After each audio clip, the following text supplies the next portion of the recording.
And I'm so excited. I am so excited for you guys to hear what we have for you. You guys are going to learn so much. I did this training for Sarah Hill's team last year.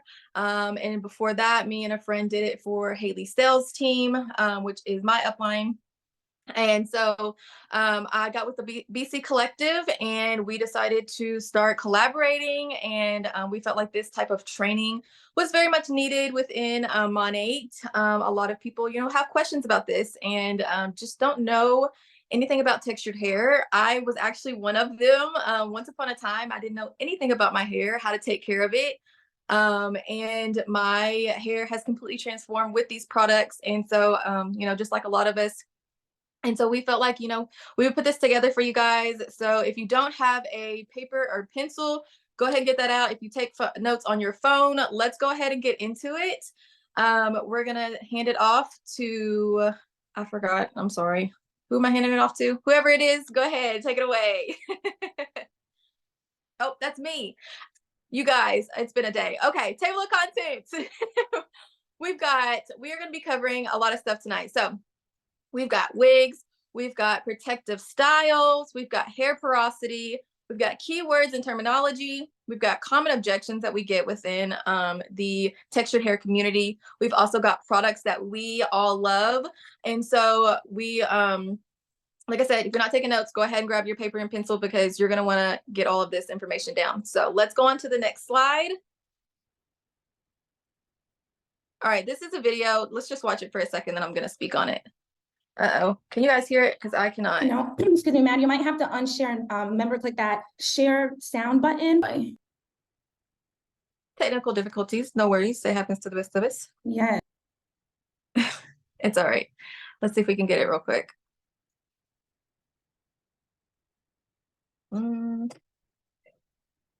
Sorry, y'all. She just probably is in the process of unsharing and then has to just share the screen back real quick. Yes, but in the meantime, Oh, there we go. Don't say that. Don't say, you hear me? You got the prettiest little dimples. You are too cute. Oh. Okay. So if you didn't hear the beginning of it, because I know it kind of cut out for me, but the little girl said, I'm so ugly. And that really, it really hits for us. Actually, drop how you feel about it. Drop how you feel about it in the comments. I want to know, what's your take on the situation? For me, I remember being in like middle school and high school, and I would wear my natural hair just like this. And I remember someone specifically telling me that I looked like a poodle and like they like my hair better straight. Like that just like cut so deep for me. And that's like a trauma that a lot of us carry with us.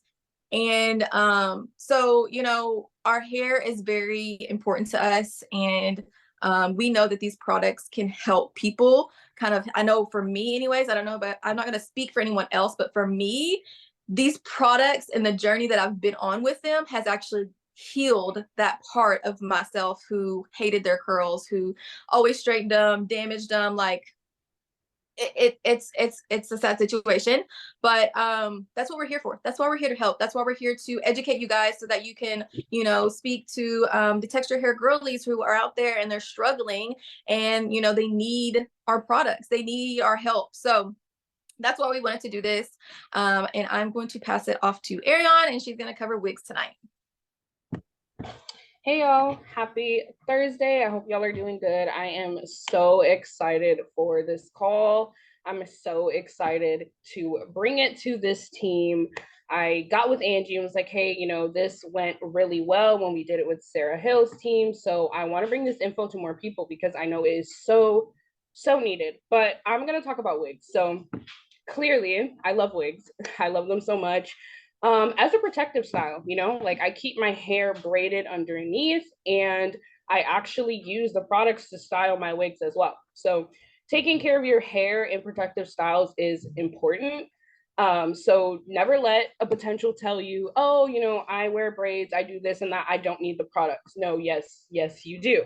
That is exactly why you need it, to keep your hair healthy. If you're thinking about a protective style, it's for a reason. You care about your hair enough to do that, then go ahead and use good quality products to have your hair even more healthy underneath. So like I said, it's called a protective style for a reason. And what I do personally is washes in between my wig applications. So before I put this one on, I did a deep wash, hair mask, all the things, then braided my hair. Sometimes if I feel like I need a little extra wash in between reapplying a wig, I will go ahead and wash my hair with the braids in, just to give my scalp some extra TLC. So again, these products are a part of my daily life and routine, even though I wear wigs. Another thing is the ACV scrub. I absolutely love it. Not just for me, like getting the glue residue and stuff like that off of my hair after removing wigs. I also use it to maintain my wigs and scrub some of the glue off of that lace before I reapply. The dry shampoo, I know a lot of us love it to refresh your braids and all that type of stuff. And then washing and styling your expensive wigs for longevity. If you're paying hundreds of dollars, some even $1,000 for a wig, you want to make sure that you are keeping up with it. So I wash with the Renew. Sometimes I use the volume for, you know, more volume in my wigs and stuff like that. So keep that in mind. If you see someone who's wearing wigs and you may think that you can't market the products to them, you absolutely can, especially if, you know, they sell hair or anything like that. I absolutely love the products for that. And also just like, you know, I work full time. I am an educator. So going to work, I really don't have time in the mornings, and I love styling my wigs with the air dry cream, the mousse, and different stuff like that, just for a quick look to get ready for the day instead of having to curl it or straighten it all the time. So yeah, and then a huge thing that we wanted to talk about is human hair versus synthetics. So, and there's human hair synthetic blends, but we're not going to do all that tonight. So human hair, it is what the name implies. You are purchasing human hair that you are able to manipulate. You're able to curl it with heat tools. You're able to wash it. You are able to do all of these things. Now, synthetic hair, those synthetic fibers are only going to go so far. I do use the products on my synthetic wigs, and it does help them look more shiny and different stuff like that, but it is not going to make magic and make them perfect, but it can be used on that as well. So if you are someone who is even thinking about wigs, human hair is definitely something that you want to look into when it comes to just like longevity and stuff like that. And like I said, the products, before I started using these products, a wig would last me probably roughly like a month or so, depending on where I got it from. But with the products and me, you know, taking care of them and stuff like that, they can last for several months. So yeah, we love the products over here on this side with my wigs. So I'm gonna pass it off to the next person.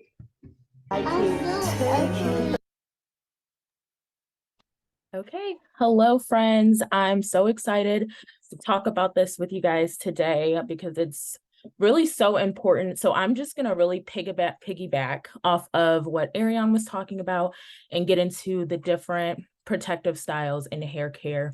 I myself wear protective styles at least 80% of the year, and I use these products. So I can kind of give you insight on why it's important for two reasons, but you are missing out on an entire market if you are not approaching women of color with protective styles about these products. For one, caring for your scalp in and out of protective styles, like Ariane was saying, I keep my hair in my protective styles in for a month at a time, a month and a half, depending on what the style is. So I'm going to give you guys homework. I really want you guys, these examples down here, sew-ins, wigs, crochets, braids, faux locks. I want you guys to go on TikTok and just search some of these so that you can see what they are. how they're done, so that you can really understand how these products can be incorporated into them. So our products are needed for protective styles to increase the longevity of this style. So it's going to make them last longer, protect the integrity of them. I wear extensions a lot of the times, or I'll wear wigs, and I use the products on them like they're my real hair. We spend money on this hair, on these styles, at minimum a few $100 at the very least. So we want to make sure that we're protecting our investment and using good quality products on there. And not everybody knows that. Everybody, you know, they're using what they know, what's at the store, and they don't know that these products are out here and they're going to protect what they've spent on this hairstyle. So that's up to us to really break down that barrier and approach them with confidence, and with the education behind it, to let them know, like, look, whether your hair is in the style or out of the style, your hair needs it. And your whether it's weave, extensions, braids, they need it as well, so that your style can last longer. So a few products that I can use, and it's depending on what style, but these are pretty universal for whatever style. The oil is a given for whatever style it's in, and the real hair. So look at it in two perspectives, especially when you're approaching someone. You need a whole system for their hair, for when it's in and out of the style, when they're switching styles. Some people go back to back with their styles, but you're going to wash your hair at least once in between the styles, and you need something that's going to nourish your hair. And you know what our products do, and they need that just as much for their real hair as they do for their protective style. So the oil is a given. Everybody should have that. The IR clinical serum, duh, like it's a given. We know that that is like gold, and it's going to make their hair grow in and out of the style, depending on the style. So that's why I gave you the homework, so that you can kind of see how it works. With braids, the oil and the clinical serum can be used every single day. Dry shampoo, the scalp scrub, like Ariane said, that's one of my favorites. I'm somebody that has psoriasis and really dry scalp with dandruff. So using that while my hair is in the braids, we literally wash our hair while they're still in the braids. Our scalp is exposed. So that's like a really, really, really good one for any protective style. Heat protectant, of course, when we have extensions, we're using heat like crazy.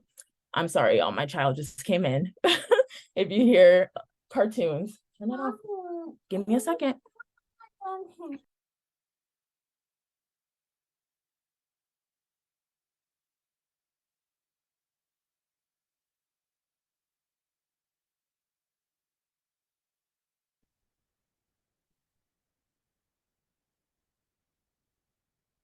You're still on mute, sister.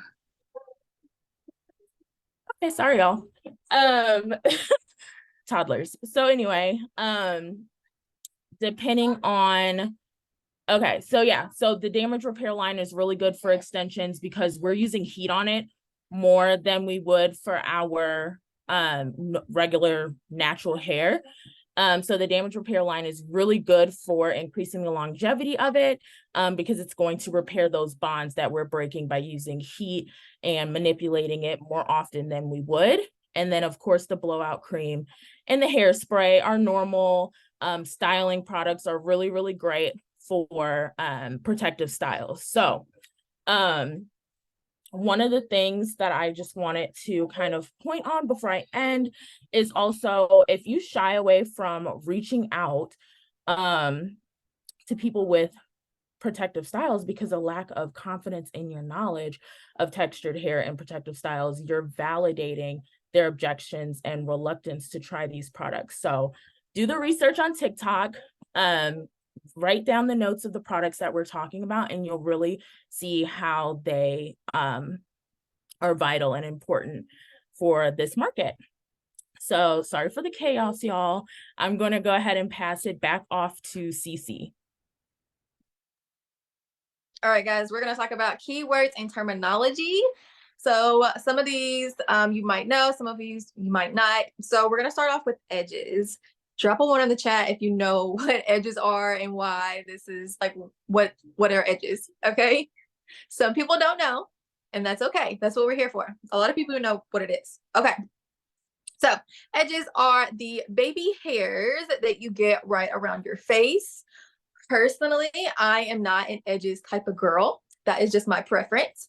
But other people might like to lay their edges. So they will need some type of, normally they would use an edge control cream. For us, since we don't have one yet, I've heard people use the taffy and the gel to mix that, and it is a good hold. Some people don't have that good luck with it, but those are 2 recommendations that if you have someone looking for some type of edge cream, or, you know, maybe they're already a customer and they're just like, here's there a way that I can, you know, lay my edges with these products, that's what you can say. Okay, the next one is length retention. Before, way back before I was using Monate, my hair like felt like it never grew. Like it would always stay like right around my shoulder length. Most of us know that's from breakage, but a lot of people don't know that, and they just think that their hair never grows, or maybe their hair growth cycle is thrown off due to like the clogging and like just the unhealthy scalp. Length retention is something that people are looking for with textured hair. They want to grow their hair longer. So obviously we know where our products come in for hair growth or thickness. Curl definition. So before Monate products, I should have thrown a picture up here of my before picture from my curl definition, because at one point in time, my curls looked like ramen noodles. Okay. They were fried, they were stretched, they were so damaged from heat and chemicals, and they just looked so terrible. Not ramen, for real, guys, it was bad. So curl definition, the products are able to bring back that curl definition and make the curls more healthy and just not, you know, more defined, basically. So then we have curl pattern. So this is just the way that the curl is shaped. So it kind of goes right here with this picture. This is kind of like your hair type curl pattern. So we have at the very top left corner, we have the girl who has a 2A hair. It's got a little bit of a wave to it, but not much. 2B has a little bit more wave. 2C is even wavier. We got 3A, which is a little more like curls. And then 3B, 3C, those are more like spirals, and like kind of like how my hair is. I lie between the 3B and the 3C. And so that's just like the curl type. And then we have 4A, 4B, and 4C, and the curls just get smaller and smaller and tighter. Some are like a zigzag pattern. I know my daughter has these tiny curls. They're like coils. So hers would be like 4B. And so those are just the different types of curl patterns. And honestly, some of the ways that they take care of their curls could be different. So the way a 3B person, their technique could be different from a 4B, and the same for 3B and 2B. People might be, just might style their hair a little bit different, okay? So they might need different products. So we also have humidity. My hair does not like humidity.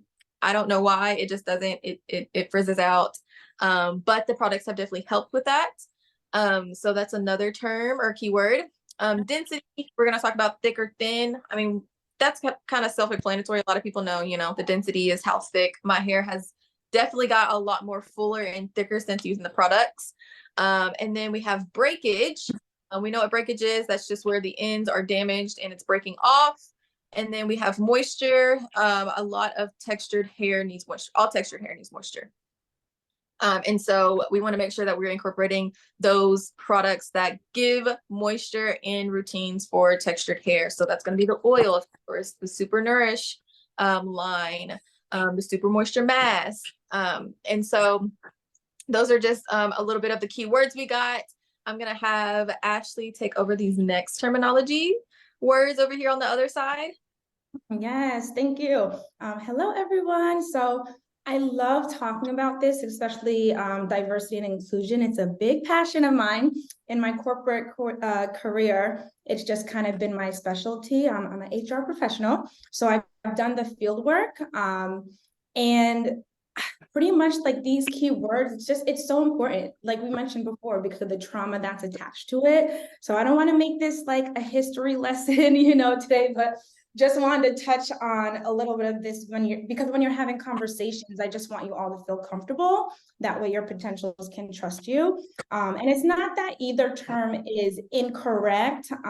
It's just the preference within our community. So personally, I don't know who came up with the idea that ethnic means non-white, because everyone is ethnic. You know what I'm saying? We all have different textures. Shoot, in the back of my head, like it's a whole kitchen back there. Some of them could be living back there. You know what I mean? It's just more coarse. But anyway, when Maddie talks to you guys, you'll hear a little bit more on why the different textures can make things a little bit difficult for us. So definitely use textured versus ethnic in your communication. There's actually has been some things within the community where leaders within the beauty industry are really voting to make it a big change, because that's how much the difference is, if that makes sense. So also, if you guys don't know about the Crown Act, definitely Google that. It's a law that protects Black women from being fired from work because of their hair. Like, yes, it's a real thing. And honestly, like for me being in corporate, I've lost count of the microaggressions. Drop a 1 if you get the microaggressions in your corporate day-to-day. And all that discrimination I face, like it's a lot. So I just want to say, when it's my time to retire from corporate because of this business, I'm throwing the biggest party. Y'all are all invited. Okay. So next we have BIPOC, BIPOC. Wanted to also mention this briefly, just because current day, some people take offense to people of color because it's just not broad enough. So this stands for Black, Indigenous, and then people of color. So it's all about how and in what context you're kind of using these terms. So I know we're a global company, so this is a US thing. It came about kind of when everything was happening with George Floyd, RRP, and social justice activists were the ones who actually came up with this term. So Black, we're just going to walk through each one briefly. Black, some people say, it's more of a polite way, than saying African American. Some people be like, no, I'm Black. Like, I don't really, I don't identify as an African American, but it's not always correct, because Black is African or Caribbean descent. Not every Black person has roots in Africa, or they weren't even born there. You know what I mean? And then for indigenous, that's Native American, American Indians, or First Nations. And then you have people of color, which, yes, is essentially everyone, kind of how I just mentioned, but in addition to Latinx, which is, Latina, everything, South Asian, East Asia, Hawaiian, Pacific Islander. So just wanted to mention that. And again, it's important to know this language just because it has really immense power. We're all minorities, and, our racism, all of that, it overlaps, and each group has their own.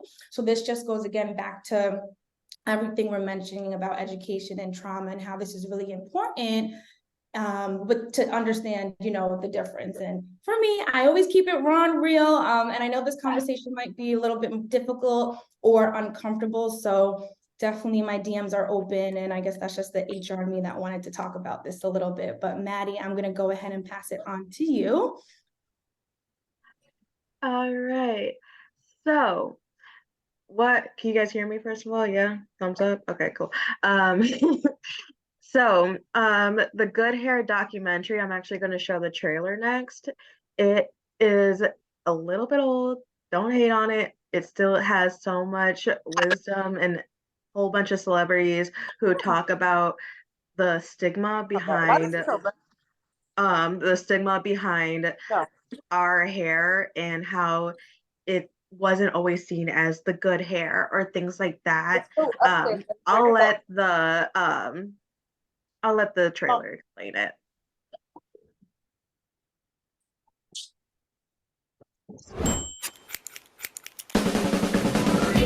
What's your definition of good hair? Something that looks relaxed and nice. If your hair's relaxed, white people are relaxed. If your hair is nappy, they're not happy. Oh, God. This October, Chris Rock will take you back to your roots. Just yesterday, my daughter came into the house and said, Daddy, how come I don't have good hair? I wonder how she came up with that idea.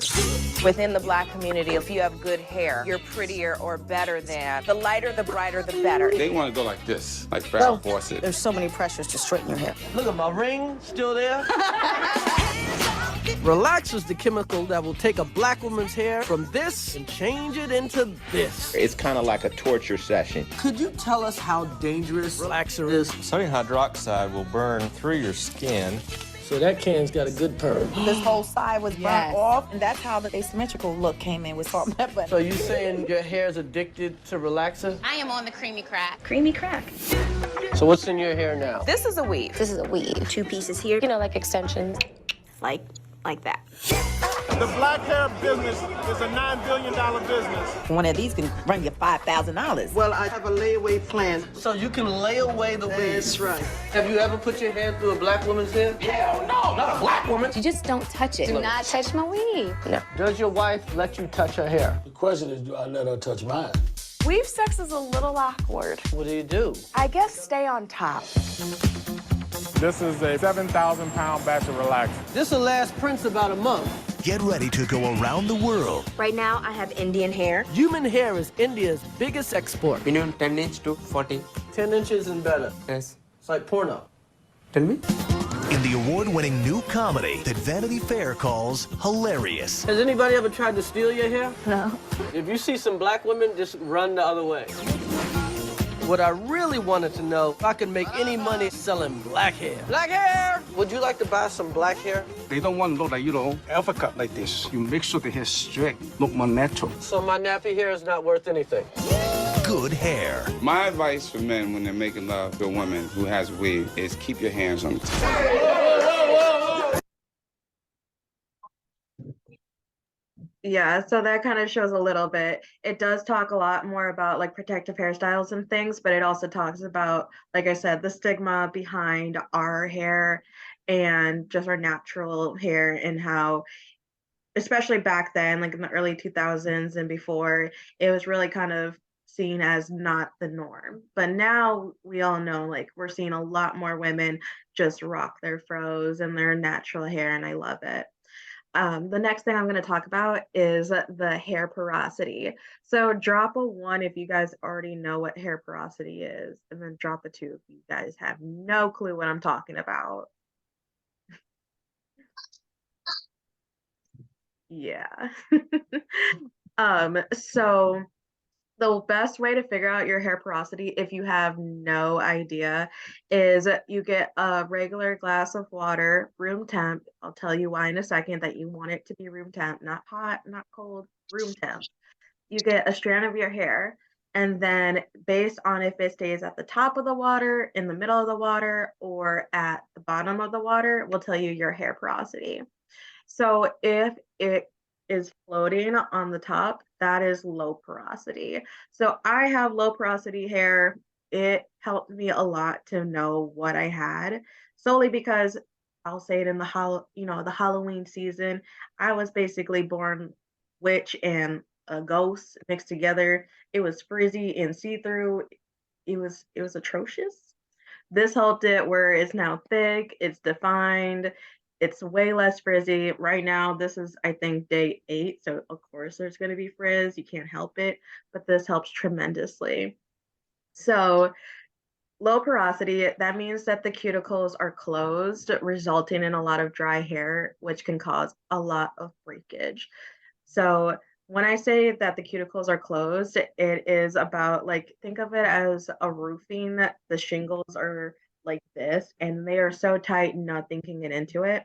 The best way to really take care of low porosity hair is by clarifying shampoos, doing that weekly. I know a lot of people, especially if you have medium or high, don't do so much clarifying shampoo. It is not for you, boo-boo. It will hurt your hair.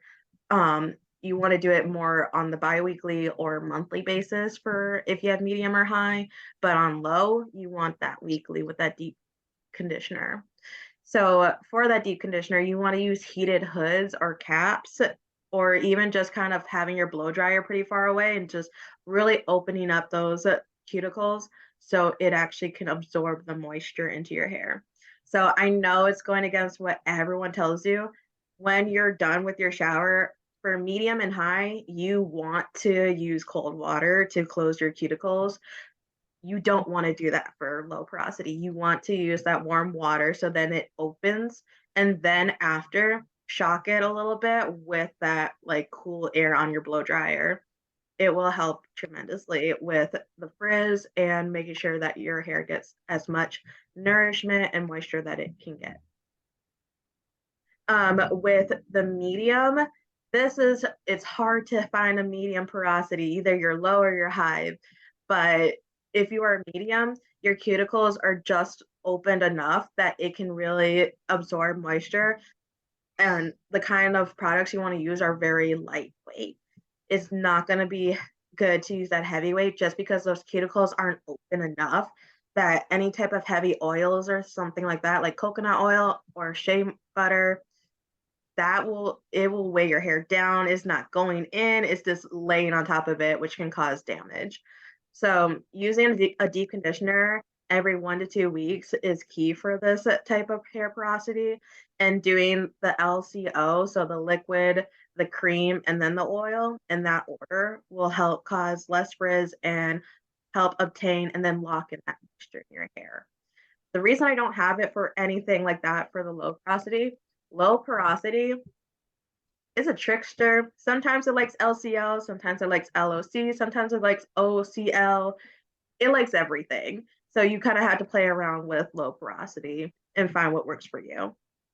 When you get to high, cuticles are completely open, which can cause a lot of damage, like split ends, because it gets snagged on everything. This is the one that has probably the most frizz, just because you see all that breakage in the shingles or the cuticles open. So for this, you do want to use like a leave-in conditioner to refresh your hair. So less water, unless it's cold water, and using more of that little bit of thicker products to kind of seal in those cuticles to really make sure that it stays healthy. So this is the one where you want to do the liquid, the oil, and then the cream, because that cream, like I said, is so heavy that, or thicker, that it will kind of close for you. So that's kind of all I have for now. You guys, if you have any more questions, I can talk about this all day. Just let me know in the questions when we get there. But I'm going to pass it off to someone you already heard from. She was already dropping some gems. It's Ashley. Thank you. And sis, you already know I can hear you talk about this all day. The first time we did this presentation, I actually took what she said, attempted my washer going again, so I could try to perfect it, because I'm more of a straight girl, but as you can see in the picture, I want to like get my curls popping, and my wash and go came out so much better, literally just from what Maddie just said. So learn and implement that. So want to talk about objections, because this is the biggest thing. All right, so I'm just going to read these off the slide. These products won't work for my hair type, right? That's the first one. We always hear that. Number 2, I don't need the products. I wear braids, I wear weaves. I don't see anyone else that looks like me using these products. And the last one, my hair is too thick. I need more conditioner than that. So I'm someone, I don't like to do the whole script thing because I just feel like it's inauthentic. So I just wanted to put some tips here on how you can kind of go about these conversations.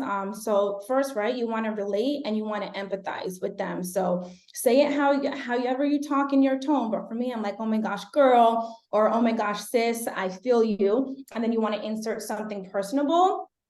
It's okay, right? Because you might be talking to someone that doesn't have that type of hair texture, right? But that's kind of where you will pull in that credibility. You know, my client, my business partner, XYZ, show them those before and afters. And if you guys don't already follow our IG page, it's The Melanin of Monat. So that is something that, you know, we put together just kind of course, for the community, for the entire Monat. So everyone just has that one stop and shop with all of our hair, because unfortunately, you know, if you look up on the company website or the official Instagram, like there's not really much of us. So that's the biggest thing. Oh, I don't see it on that page. So this is why we created that page. So follow that, share that with your potentials, and put those rebuttals, like, you know, I know we don't have that same texture, but I'm a trained beauty consultant. I'm confident I can transform your hair. What are some concerns you have? What are some other concerns? Let's talk it through,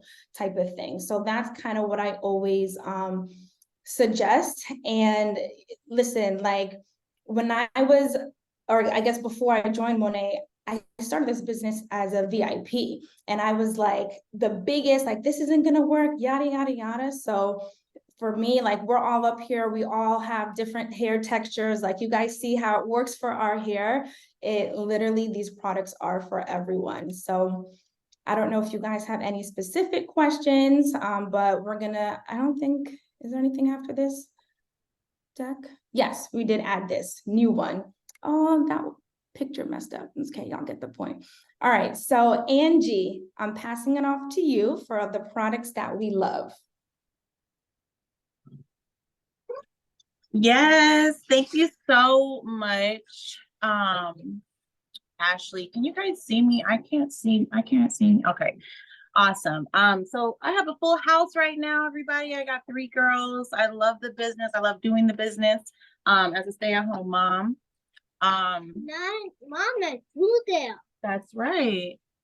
So let's just go ahead and screenshot this right here, everybody, if you can. It's going to be kind of a quick little wrap up. But the products that we love, basically, the biggest thing for our hair is hydration and moisture, and growth retention. So hydration versus moisture, when we speak of hydration, we're basically referring to like the internal layers of the hair, while moisture applies to the outermost layer. So basically, when you think of hydration versus moisture, think of hydrating yourself, drinking a glass of water, right? We want to hydrate the hair. And then, of course, taking a shower, you're just on the outside. And then, so for our favorite products, it would be the IR Clinical line, the apple cider vinegar rinse, the Super Nourish line, that is amazing. The Renew shampoo. What else? The other, I think that's Super Nourish right there. Leave-in is necessary for our hair.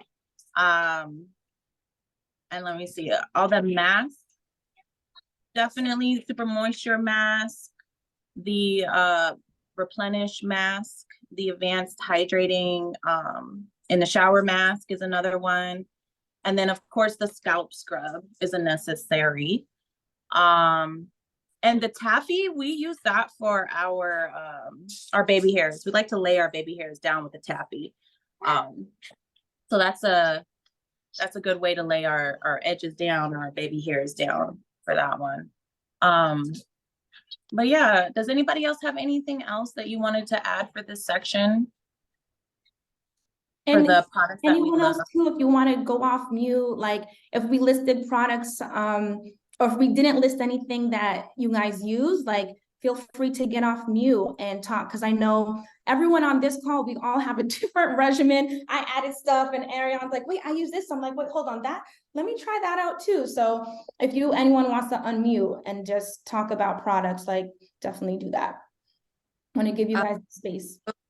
For my wash and goes, I love the Rejuva-Beads, the Restore Leave-In Conditioner, air dry cream, and then the mousse. I'm a mousse girly, so I love our mousse. And that air dry cream, I cannot live without it. I love it so much. I actually like it better than the curl cream. So that's my go-to for recommendations. But it just kind of depends on your preference. The curl cream is a little bit thicker than the air dry cream. So someone who has more coarse hair or styles with a thicker type of consistency of like a leave-in product or moisturizing product would like the curl cream over the air dry cream. But that's my favorites. I also like the Kids Detangler as well, as just kind of like a refresh. It's really nice also with like a a detangler itself, but I like it for a refresh too. So that's my little 2 cents on the products. One thing I will say, being that I'm a low porosity, Rejuvebeads is not my friend because it closes my cuticles when I need it to open. So if I want to also get that same effect that Rejuvebeads does, but doesn't like obviously won't close your split ends.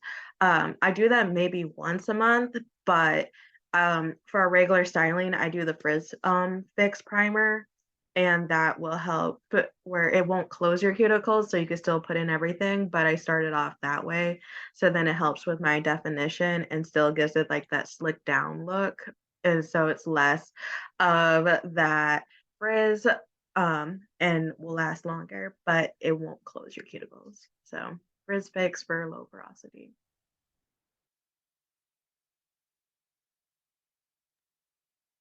I love the entire anti-frizz line for me, just being in Florida and helping with not having so much frizz and flyaways and things like that. So I use that line personally. I love that. Thank you. I've always wanted to try that, so now I'm gonna purchase it. Monet already has me spending more money. I gotta get the men's pomade. I like, right? But that's why we are the best of the best. I don't know if you guys saw, but we just the Monet official page just posted. So us as a company, we just hit officially #1 in direct sales for premium hair care. Like, that's crazy. So yeah, I hope you guys enjoyed this call today. We're gonna send out the recording so you guys have it. Stay tuned for November. We are planning another training series